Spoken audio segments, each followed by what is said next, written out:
Cada vez máis ataques, cada vez máis animais mortos e cada vez máis preto das casas. O lobo segue atacando no país e faino a calquera hora do día. A preocupación dos gandeiros cada vez é maior e tamén a dos veciños. Mira, de Mingos, que é de Taragoña, viu onte mesmo o lobo merodeando a súa casa. Pensa que podería estar vixiando a cabras ou ovellas que teñen os seus veciños, pero a preocupación fíxose maior cando se deu de conta de que ali é unha escola infantil a que van cativos de ata 3 anos. E foi máis ou menos contra esta hora, máis ou menos, e atención que falamos de Taragoña Rianxo, que non é un sitio pequeno. 8:33, Mingos, moi boas tardes. Hola, boas tardes.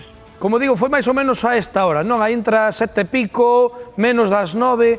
E Mingos, ti sí que podemos dicir que viches ao lobo de fronte, que o lobo tamén te mirou a ti, porque ti miraches os ollos ao lobo e o lobo mirou os teus ollos, Correcto, o lobo chegou, eu estaba fora, estaban os cans ladrando, teño uns cans de raza, un mastín e máis un grifón ruso negro, e bueno, se desvedían e casualmente me pillou fora, e vou andando hasta que o vexo ali, nada, a menos de 50 metros, chegou polo lado das escolas, onde efectivamente onde van nenos, e iso foi a miña preocupación.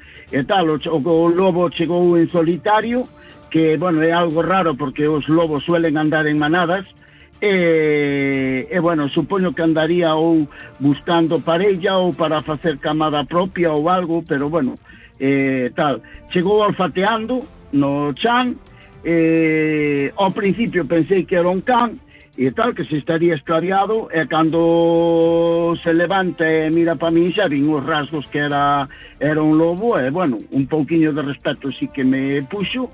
Fun correndo para coller o móvil e gravalo, pero xa non me dou tempo. Fun un pouquiño detrás por onde ele apareceu, pero xa non conseguín verlo. Mingos, e cando ti miras a ese lobo, cando xa te das de conta que é un lobo, el que estaba axexando? Que estaba buscando? Que crees que estaba, en que se estaba fixando?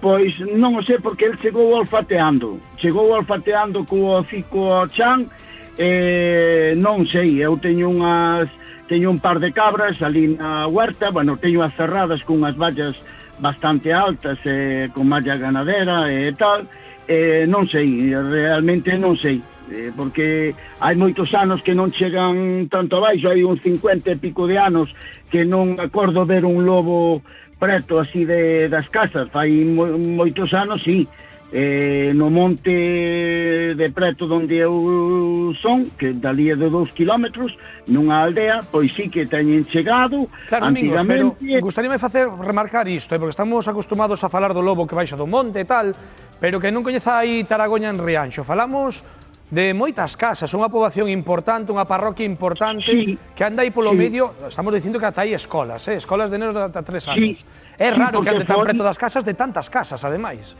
Pois sí, a min o que me... Hai animais por aí, aparte das túas cabras. Hai algún animal, non sei se hai algunha explotación, iso sí que non o coñezo.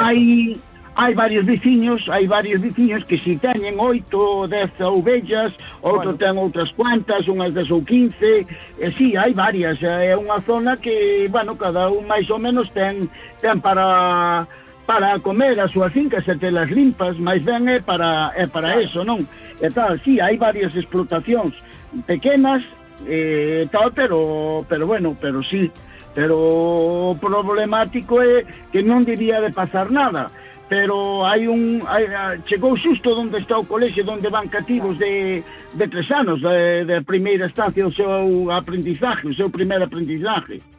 No, claro, é un perigo, Mingos, porque claro, inda que o lobo vai ali, como dis ti, ou a facer a manda, ou vai mesmamente a atacar a algún dos animais teus ou dos teus veciños, é verdade que se achega moito ás casas, que se achega moito ás escolas, e que un día pode haber unha desgracia. Oe, Mingos, pois estaremos en contacto, a ver se ves máis lobos aí pola zona, por suposto, agradecerche estar hoxe connosco no Hora Galega.